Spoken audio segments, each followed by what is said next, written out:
12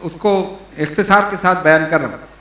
پھر جب یہ سر مبارک یزید پلید کے سامنے پیش کیا گیا، اس نے بھی یہی گستاخی کی۔ بعض لوگ کہتے ہیں کہ نہیں جی یہ واقعہ صرف ابن زیاد کا تھا اور یہ یزید کا نہیں تھا، ایسی بات نہیں۔ اس نے بھی یہی گستاخی کی، اس کے ہاتھ میں ایک چھڑی تھی اور وہ آپ کے دانتوں پر مار رہا تھا۔ حسین میں اگر ہوتا تو میں ایسا نہیں کرتا۔ پھر اس نے کچھ شعر پڑھے جن کا ترجمہ یہ تھا کہ جو لوگ اپنے آپ کو معزز سمجھتے تھے، ہماری تلواروں نے ان کا فیصلہ کر دیا۔ اور ایک شعر کا ترجمہ یہ تھا جس میں نہایت گستاخی تھی کہ بدر میں میرے جو آبا و اجداد مارے گئے، میں نے ان کا بدلہ لے لیا۔ آپ غور کریں، ایسا بدبخت انسان جو سر انور سامنے رکھا اور اس کے بعد وہ ایسا کرے، یہ کیسے ہو سکتا ہے؟ نبی پاک علیہ الصلوۃ والسلام اسی لیے ان قبیلوں سے نفرت کرتے تھے۔ حضرت عمران بن حسین رضی اللہ تعالیٰ عنہ فرماتے ہیں نبی پاک علیہ الصلوۃ والسلام نے اس حال میں وصال فرمایا کہ آپ 3 قبیلوں کو ناپسند کرتے تھے۔ 3، ایک قبیلہ ثقیف، دوسرا سبی بنی حنیفہ اور تیسرا بنی امیہ۔ فرمائیں 3 قبیلوں سے نبی پاک علیہ الصلوۃ والسلام نفرت کرتے تھے، پسند نہیں کرتے تھے۔ اور اس حدیث کی شرح میں شیخ محقق حضرت شیخ عبدالحق محدث دہلوی رحمت اللہ تعالی علیہ فرماتے ہیں قبیلہ ثقیف میں ظالم حجاج بن یوسف تھا جس نے 1,20,000 مسلمانوں کو قید کر کے قتل کیا۔ قبیلہ بنو حنیفہ میں مسیلمہ کذاب تھا جس نے نبوت کا دعویٰ کیا، اور بنی امیہ میں یزید اور ابن زیاد جیسے ظالم ہوئے جنہوں نے امام حسین رضی اللہ تعالیٰ عنہ اور آپ کے رفقا کو شہید کیا۔ دوسری بات، اچھا یزید کی حمایت کرنے والے دلائل تو بہت سارے ہیں، ہم تو صرف ایک بات کرتے ہیں کہ دلیلیں دینے کی ضرورت نہیں۔ ایک بات کرو، اگر تم یزید سے محبت کرتے ہو، اگر تم یزید کو بچانا چاہتے ہو اور معاذ اللہ ثم معاذ اللہ امام حسین کو گستاخ یا باغی کہتے ہو، ہم صرف ایک بات کرتے ہیں کہ تم دعا کرو تمہارا حشر یزید کے ساتھ ہو، ہم دعا کرتے ہیں ہمارا حشر حسین کے ساتھ۔ فیصلہ ہو جائے گا، فیصلہ ہو جائے گا، بس اس میں دلیلیں دینے کی ضرورت نہیں۔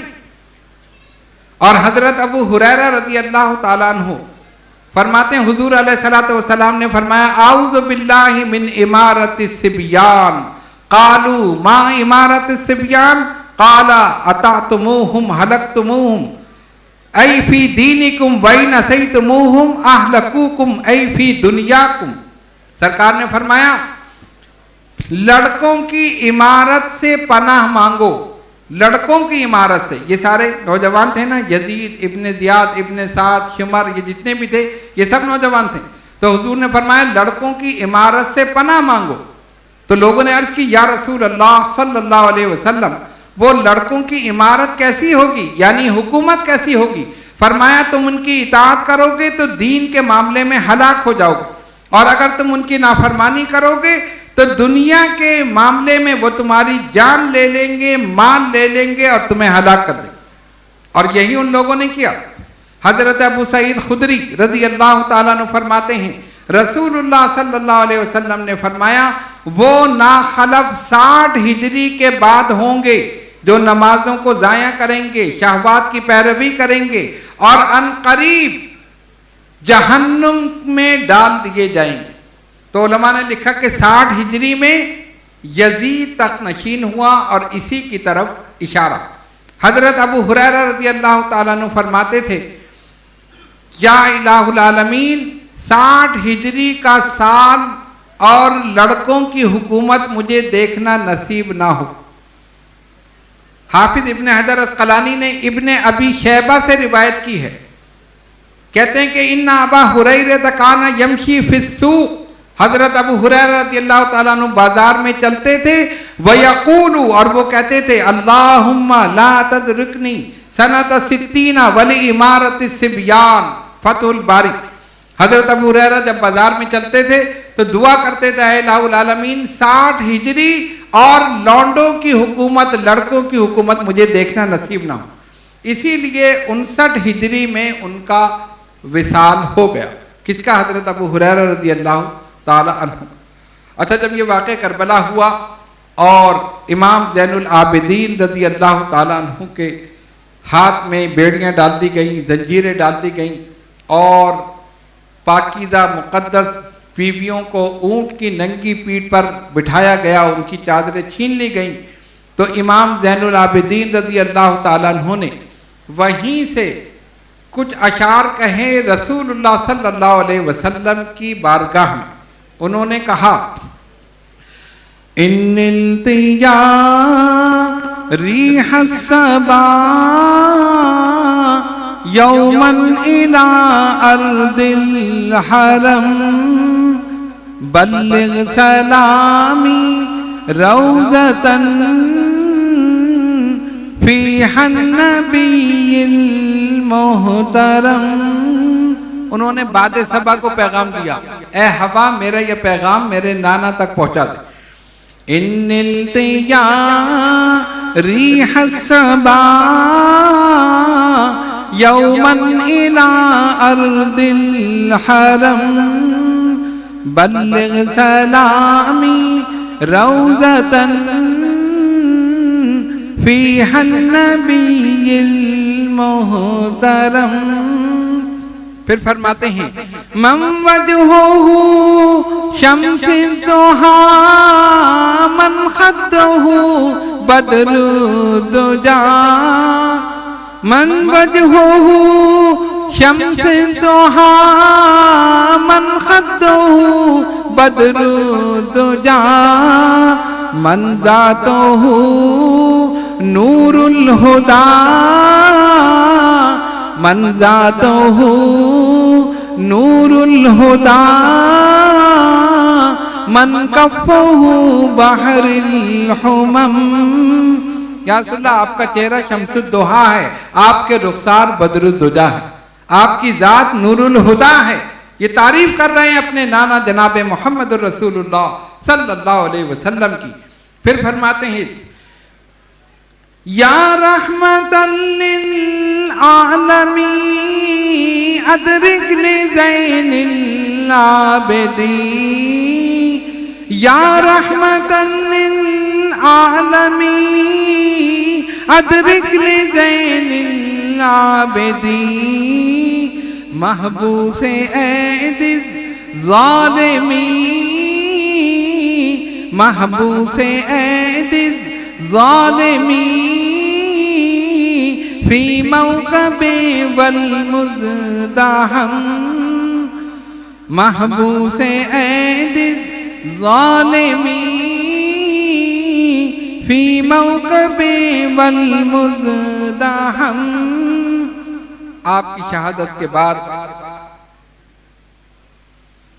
دن میں اندھیرا ہو گیا، آسمان سے خون کی بارش ہوئی، جو پتھر اٹھاتے تھے اس کے نیچے سے تازہ خون نکلتا تھا۔ اہل بیت کے قافلے کو دمشق لے جایا گیا، یزید کے سامنے پیش کیا گیا، اور پھر یزید کے حکم سے وہاں بھی اس قافلے کو گھمایا گیا۔ ذرا سا غور کریں ان کی کیفیت کیا ہوگی کہ ان کے اپنے عزیز رشتہ دار بھائی بیٹے بہنجے ان کے سر نیزوں پر ہیں، اور پاک بیویاں اونٹوں پر بیٹھی ہوئی ہیں اور قافلے کو گھمایا جا رہا۔ ایک جگہ سے جب قافلہ گزر رہا تھا، ایک تلاوت کرنے والا سورہ کہف کی تلاوت کر رہا، ان اصحاب الکہف والرقیم کانوا من آیاتنا عجبا، بے شک یہ غار والے، یہ اصحاب کہف اللہ تعالیٰ کی عجیب نشانیاں ہیں۔ راوی نے کہا کہ جب امام کا سر وہاں سے گزرا، وہ بدبخت جو نیزوں پر امام علی مقام کا سر انور اٹھائے ہوئے تھے اور دیگر شہداء کے، تو جب تلاوت کرنے والے کے پاس سے گزرا تو سر انور سے آواز آئی، اور تلاوت کرنے والے اصحاب کہف کا واقعہ تو بلا شبہ عجیب ہے، میرا اس طرح قتل ہونا اور سر کا گھمایا جانا اس سے زیادہ عجیب۔ غور کرو، سر سے آواز آ رہی ہے، بتا دیا کہ ہم مرے نہیں ہیں، زندہ ہیں۔ اچھا جنہوں نے مارا تھا انہوں نے کیا کیا کہ نیزے پر سر رکھ کے اوپر اٹھا لیا، اوپر اٹھائے تھے نا، یہیں سے شہیدوں نے بتا دیا کہ جنہوں نے مارا تھا ان کے سر نیچے ہیں، جو شہید ہوئے ان کے سر شہادت کے بعد بھی بلند۔ اللہ نے ایسی بلندی عطا فرمائی کہ شہادت کے بعد بھی ان کے سر بلند تھے۔ یہ قافلہ چلتا رہا اور اس کے بعد ایک مقام سے گزرے، انہوں نے دیکھا کہ ایک راہب وہاں پر اپنے گرجے کے سامنے کھڑا ہے۔ اس نے دیکھا کہ یہ ایک قافلہ آ رہا ہے، نیزوں پر سر ہیں، پیچھے کچھ عورتیں ہیں، کون ہیں یہ؟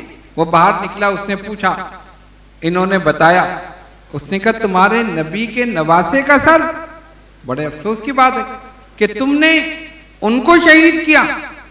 ارے حضرت عیسیٰ علیہ السلام کا ایک گدھا تھا، اس کا ایک کھر ایک جگہ دفن تھا، ہم تو اس کی بھی تعظیم کرتے تھے، تم نے اپنے نبی کے نواسے کی تعظیم نہیں کی۔ اگر ہو سکے تو ایک رات کے لیے یہ سر مجھے دے دو، ایک رات کے لیے، اور یہ پاک بیویاں جو ہیں ان کی خدمت کا مجھے موقع دو، اس کے بدلے میں تمہیں اتنے لاکھ درہم دوں گا، اتنے لاکھ۔ اس نے بتایا۔ اب یہ تو درہم و دینار کے بندے تھے، ان کو کوئی محبت، کوئی عقیدت، کوئی عشق اہل بیت سے نہیں تھا۔ انہوں نے کہا ٹھیک ہے، آپس میں گفتگو کی، 1 لاکھ تو مل رہا ہے، اگر ہم دے دیں گے تو کیا ہوگا، اس میں کوئی مسئلہ نہیں ہے۔ انہوں نے کیا کیا، وہ سر دے دی، امام علی مقام کا سر انور اس راہب کو دے دیا۔ اس نے اس کو صاف کیا، جو گرد و غبار تھا آپ کے چہرے مبارک پر اس کو صاف کیا، اس کو ایک برتن میں رکھ کر طاق میں رکھا، اس پہ خوشبو لگائی، اور پاک بیویوں کو ایک کمرہ دیا، کہا کہ کھانے پینے کی یہ چیزیں موجود ہیں، آپ کھائیں پیئیں، جو کچھ آپ کو چاہیے میں آپ کی خدمت کے لیے موجود ہوں۔ غور کرو، مسلمانوں نے یہ کیا، امتیوں نے یہ کیا، اور جو امتی نہیں تھا اس نے کیا کیا۔ لیکن اب دیکھو اہل بیت کی خدمت کا صلہ کیا ہے۔ ساری رات وہ ہاتھ باندھ کر امام علی مقام کے سر انور کے آگے کھڑا رہا، اور اس نے دیکھا کہ آسمان سے پرندے آتے تھے، سر کا طواف کرتے تھے، چلے جاتے تھے۔ انہوں نے صرف رقم لی، پیسہ لیا اور دے دیا، اور اپنے شراب میں لگے گئے، پینے میں لگ گئے۔ ادھر اس نے کیا کیا کہ سر انور کے سامنے ہاتھ باندھ کے کھڑا ہے۔ شاعر لکھتا ہے، سر اقدس انہوں نے دے دیا اس کو رقم لے کر، دیا راہب نے پہلے غسل پھر خوشبو ملی اس پر، ادب کے ساتھ بیٹھا اس کو اپنے سامنے رکھا، گزاری رات بھر اس طرح جب وہ دیکھتا روتا، جو نازل ہوتے تھے انوار رحمت آپ کے سر پر، نظر آتا رہا راہب کو ان انوار کا منظر، اسی باعث وہ مذہب سے وہ اپنے ہو گیا تائب، باخلاص و عقیدت اب مسلمان ہو گیا راہب۔ سر اقدس کی تعظیم کا نتیجہ اور صلہ یہ ملا کہ ساری رات تو وہ ہاتھ باندھ کے کھڑا رہا، روتا رہا، سر انور پہ خوشبو ملی، جب صبح ہوئی تو خود بخود اس کی زبان پر کلمہ جاری ہو گیا اور اسلام لے آیا۔ یہ کرامت تھی امام علی مقام رضی اللہ تعالی عنہ کی۔ ایک روایت میں آتا ہے کہ وہاں پر ایک سزا یہ ہوتی تھی، جو قاتل ہوتا تھا یا چور، کہ جانور ایک چھوٹے چھوٹے ہوتے تھے، ان کا کوئی نام لکھا تھا جو مجھے ابھی یاد نہیں، تو وہ ایک تھیلی میں بھر کر اس قاتل کے سر پہ پہنا دیا کرتے تھے، اور وہ جو جانور تھے وہ جوؤں کی شکل میں ہوتے، جیسے بہت ہی چھوٹے جانور، لیکن وہ دماغ کو کھانا شروع کر دیتے تھے، اور اس تیزی سے دماغ کو کھاتے تھے کہ بڑے سے بڑا کوئی مجرم ہو فوراً وہ اگل دیتا تھا کہ ہاں جی میں نے قتل کیا، وہ کہتے جی میں نے چوری کی، یہ ہٹاؤ میرے سر سے۔ تو ایک مجرم کو لایا گیا تو انہوں نے کہا اس کو وہی ٹوپی پہنا دو، اس ٹوپی میں وہ جانور ڈالے، اس کو پہنا دی، وہ آرام سے بیٹھا رہا۔ انہوں نے کہا کمال ہے، ارے یہ تو جانور ایسے کاٹتے ہیں کہ آدمی کا دماغ کھا جاتے ہیں تو منٹوں میں، اس کو کچھ ہو نہیں رہا۔ انہوں نے کہا نہیں اور جانور ڈالو، دوبارہ پہنایا، تیسری بار، اس کو کچھ نہیں ہوا۔ انہوں نے وہ ٹوپی اتاری، کہا بتا مسئلہ کیا ہے، تجھے کچھ کیوں نہیں ہو رہا؟ یہ جانور تو دماغ کھا جاتے ہیں اندر سے، 2 منٹ میں جو آدمی ہے مجرم وہ چیخ پڑتا ہے۔ اس نے کہا صرف ایک بات ہے، امام عالی مقام کا سر جب گزر رہا تھا تو میں نے وہ سر انور لے کر اپنے سر پہ رکھ لیا تھا، وہ سر انور اپنے سر پہ رکھ لیا تھا، میں سمجھتا ہوں صرف اسی کی برکت ہے اور کچھ نہیں۔ با ادب با نصیب، بے ادب بے نصیب۔ جو جتنا ادب کرے گا اللہ تبارک و تعالی اتنی رحمتیں اور برکتیں نازل فرمائے گا۔ تو ہم نے آپ کے سامنے سیدنا امام حسین رضی اللہ تعالیٰ عنہ کی شہادت کا واقعہ بیان کیا۔ کوئی تفصیل نہیں، ہم نے بہت ساری چیزیں اس میں چھوڑ دیں، بہت سی روایتیں چھوڑ دیں۔ اب اس پر جو اعتراضات اور بہت ساری چیزیں اگر وہ بیان کی جائے تو پھر تو پوری رات ہی گزر جائے۔ لوگ کہتے ہیں کہ امام حسن نے صلح کر لی، امام حسین نے جنگ کی، ہم کیا کریں؟ میں نے کہا ہم صرف ایک بات کہتے ہیں، جس سے حسن نے صلح کی ہے اس سے ہم جنگ نہیں کریں گے، اور جس سے حسین نے جنگ کی ہے اس سے ہم صلح نہیں کریں گے۔ بس ہمارا موقف تو یہ ہے۔ اور دوسری بات یہی ہے کہ اگر کوئی تم سے کہے کہ بھئی یزید کے لیے بغاوت کی اور یہ کی، اس کے سارے جوابات موجود ہیں، لیکن سیدھا سا جواب یہی ہے، تم دعا کرو تمہارا حشر یزید کے ساتھ، ہم دعا کریں ہمارا حشر حسین کے ساتھ۔ انشاءاللہ تعالی سردار نوجوانان جنت کے ساتھ جب حشر ہوگا تو سب جانتے ہیں کہاں ہوں گے، ہم رسول اللہ کے، جنت رسول اللہ کے۔ اللہ تبارک و تعالی ہم سب کو سیدنا امام حسین رضی اللہ تعالیٰ عنہ، ان کے رفقا، جتنے بھی شہداء، وہ سب اہل بیت، ان سب سے محبت کرنے کی توفیق عطا فرمائیں۔ نبی پاک علیہ الصلوۃ والسلام کی سچی محبت ہمارے دلوں میں پیدا فرمائیں، اسی محبت میں زندہ رہیں اور اسی محبت میں موت عطا فرمائیں۔ وآخر دعوانا ان الحمد للہ رب العالمین۔